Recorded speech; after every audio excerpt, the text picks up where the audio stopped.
كيلوباترا والحاج المختار. في حي برج مولاي عمر بمكناس ولدت البنت لطيفة العيساتي من والد ذاق شتى أصناف الانحراف ومن أم لم تكن أكثر نقاء من زوجها.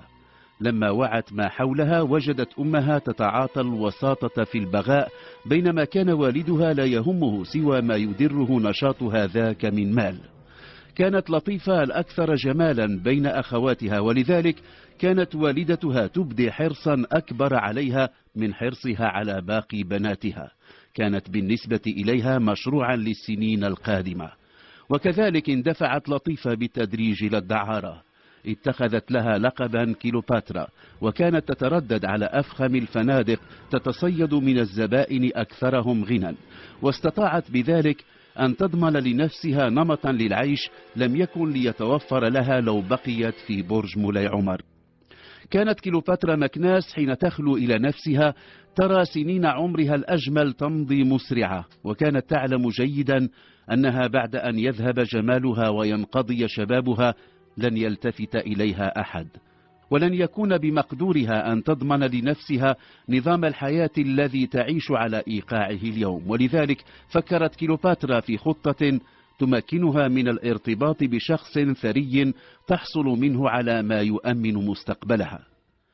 في أحد الفنادق الفاخرة بمكناس كان يلتقي كل مساء جمع من المقاولين وكبار التجار ورجال الأعمال. كانوا متعودين على الجلوس حول مائدة في ركن معلوم من بهو الفندق، لم يكونوا يغيرون مكانهم إلا نادرا. وكان بين تلك المجموعة رجل ستيني كما يبدو من مظهره، وقد لاحظت كيلوباترا أنه يبدي اهتماما بالحسنوات، وإن كان يحرص على إخفاء اهتمامه ذاك. وقد رمقته أكثر من مرة وهو يتابع تلك الفتيات المتمخترات والمختالات في مشيتهن. يوم قررت كيلوباترا تنفيذ خطتها لبست أجمل ما لديها من ثياب، واتخذت لها تسريحة شعر متميزة، ثم انتظرت حتى أيقنت أن ذلك الجمع من أغنياء المدينة قد التأم، ودخلت الفندق تختال. انتدبت لها مكانا في زاوية مقابلة للجمع، وكان صاحبنا الستيني قد لاحظ دخولها وفتن بها وهي تمشي إلى مقعدها، وقد ظل يرقبها وهي تتجاهله وتتظاهر بتصفح مجلة أخرجتها من حقيبتها اليدوية. وفي لحظة ما التقت نظراتهما. ابتسم الستيني ابتسامة لم تخل من حماس، ردت هي بابتسامة حرصت على أن تبدو خجولة، وما كان لها من قصد إلا أن تلهب مشاعر الستيني. جاء النادل إلى مائدة كيلوباترا، كانت زبونة معروفة لديه. سألته عمن يكن الرجل الستيني، نظر إلى الجالسين في الركن المقابل بحذر، ثم قال: ألا تعرفينه؟ إنه الحاج المختار تومالي، صاحب معامل خياطة الملابس الجاهزة الموجهة للتصدير. لم تعقب الحسناء، صمتت، طلبت قهوة بحليب، ثم مضى النادل. نظرت جهة الحاج المختار فرأته يركز نظره عليها، ابتسم مرة أخرى، ردت هي بابتسامة. لما جاء النادل أعطته ورقة كتبت فيها رقم هاتفها، وطلبت منه أن يمدها دون إثارة انتباه إلى الحاج المختار. تناولت قهوتها ثم نهضت وغادرت بهو الفندق. قبل أن تخرج التفتت مرة أخرى إلى جهة الحاج المختار تومالي، وجدته ينظر إليها مشدوها. تعمدت أن تختال في مشيتها، لوحت له بكفها ثم اختفت. كان الحاج المختار يود لو يلحق بها، ولكنه لم يكن يريد أن يثير انتباه جلسائه. تحين النادل اللحظة التي كان سيدفع فيها الحاج المختار ثمن ما تناوله مع أصحابه، ودس في يده تلك الورقة الصغيرة التي تركتها له كيلوباترا. بعد مغادرتها الفندق توجهت إلى منزلها. كانت تعلم أن الستيني لن يلبث أن يتصل بها، وكذلك كان. أوهمته بأنها بنت أسرة محترمة، وكان ذلك أساس تعامله معها. التقته في اليوم التالي وقالت له إنها لا تستطيع البقاء أبعد من 7 مساء في الخارج، لأن والدها سيعنفها إن هي فعلت. تطور الحديث إلى أن أحست به وقد وقع في مصيدتها. كان يريدها. قالت له إنها لن تقبل به إلا زوجا، وإنها مع ذلك تقبل بأن يتزوجها عرفيا. بعد أسبوع قرر الحاج أن يجعلها تستقر معه لفترة في ضيعة له تقع على الطريق إلى الرباط. في تلك الضيعة التي تحمل اسم الهضبة السعيدة كان الحاج المختار يستقبل ضيوفه من رجال الأعمال الأجانب، وفي تلك الضيعة صار يمضي معها ما بعد الظهر إلى مغرب كل يوم، ثم يعود إلى بيته يدخله بعد أن يصلي العشاء في المسجد القريب. كان يصر على ذلك. ذهبت كليوباترا بعقله وصار يرى أن ما مضى من عمره كان حرمانا في حرمان. كانت المرأة الجميلة تعي ذلك، فاستدرجته إلى أن يهبها شيئا ما من متاعه، فقد تجد نفسها بين عشية وضحاها وقد أضاعت كل شيء. طالبته بأن يهبها الضيعة، فكر ثم قرر أن يهبها لها، وقد استشار صديقا له في الأمر بعدما باح له بسر علاقته مع كليوباترا. رأى الصديق وكان يعمل عدلا أن الحاج المختار ماض في اتجاه غير سليم، نصحه أن يجعلها لها هبة.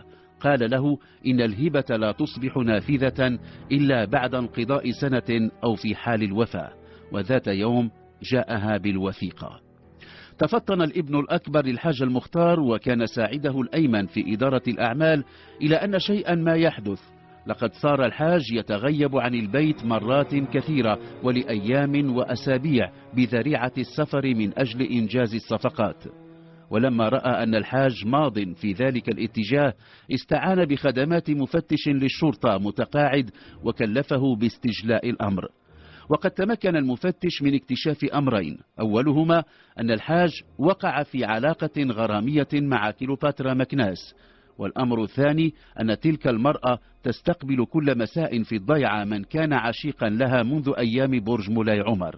وقد راعى الابن ما اكتشفه المفتش الذي أبلغه بعد أيام بأن الحاج وهب كليوباترا ضيعة الهضبة السعيدة. قرر ولد الحاج المختار التحرك وصار يلازم والده في محاولة لمنعه من الذهاب إلى كليوباترا. أحس الحاج بأن ولده يراقبه وعبر له صراحة عن انزعاجه من ذلك، ولكن الولد رد بأنه يخاف عليه من تلك التي هو مرتبط بها.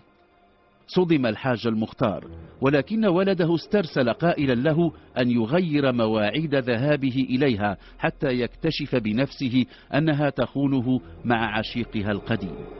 لم يصدق الحاج المختار ما قاله ولده، ولكنه غير رأيه لما توجه إلى الضيعة في اليوم التالي. تصرف بشكل طبيعي ثم غادر الضيعة. غادرها ليعود إليها بعد ساعتين حيث وجده معها. عاد الحاج إلى منزله وقد علمت كليوباترا أن أمرها قد افتضح. ساءت الحالة الصحية للحاج المختار ونقل إلى المستشفى حيث بقي عدة أيام. مضت كليوباترا تستشير محاميا في قضية ثبوت الزوجية والميراث، ثم سألته عن الهبة. قال لها إنها تصبح نافذة بعد عام أو إثر وفاة الشخص الذي وهب. لما التقت عشيقها القديم واسمه عزيز الفنان تباحثت معه الأمر، واستقر الرأي على أن يتولى هو قتل الحاج المختار حتى تستفيد هي من الهبة. بعد يومين بعيد 10 ليلا من 18 من شتنبر من العام 25 تسلل إلى المصحة حيث كان يرقد الحاج المختار رجل يرتدي وزرة بيضاء ويحمل حقيبة سوداء. ادعى للبواب أنه الطبيب الذي تمت المناداة عليه لمراقبة الحالة الصحية للحاج. تسلل إلى غرفته وأخذ وسادة خنقه بها. حاول الرجل الدفاع عن نفسه ولكن بلا جدوى.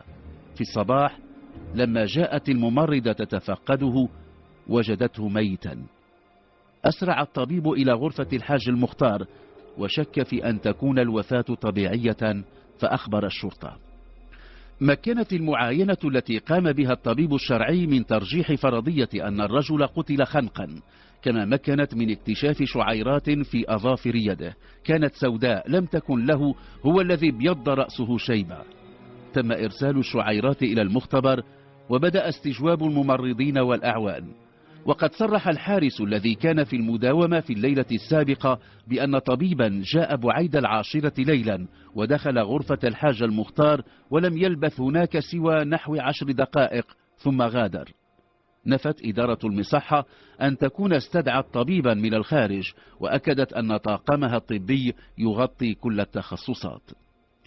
لاحظ أحد المفتشين من ذوي التجربة الطويلة كان بين المحققين أن كل وافد على المصحة يسلك ممرا يخضع للتصوير المستمر بالكاميرا، وطلب أن يستعرض الشريط الذي صور في الليلة التي قتل فيها الحاج المختار. تم إحضار الحارس الليلي.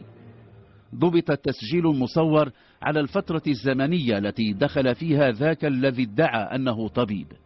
كانت واضحة ملامح وجهه، وقد تعرف عليه الحارس الليلي بسهولة. طبعت الصورة وعرضت على ولد الحاج المختار في من عرضت عليهم، وقد فاجأه أن الرجل هو نفس خليل كيلوباترا تلك التي فتنت الحاج. أحضر الرجل ولم يكن صعبا الوصول إليه، ولكنه أنكر أن يكون دخل المصحة، وظل على إنكاره حتى بعد أن عرض عليه التسجيل المصور. أخذت من رأسه شعيرات تمت مقارنتها مخبريا بتلك التي عثر عليها في أظافر الحاج المختار، كانت متطابقة، وعليه أن يكشف الطريقة التي وصلت بها إلى يد الحاج المختار.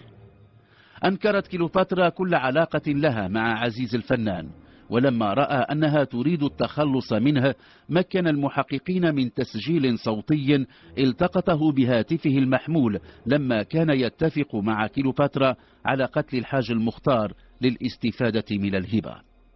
بعد نهاية البحث تم تقديم المدعو لطيف العيساتي الملقب بكيلوباترا مكناس والمدعو عزيز الفنان أمام الوكيل العام للملك لدى محكمة الاستئناف من أجل الفساد والقتل العمد والمشاركة فيه.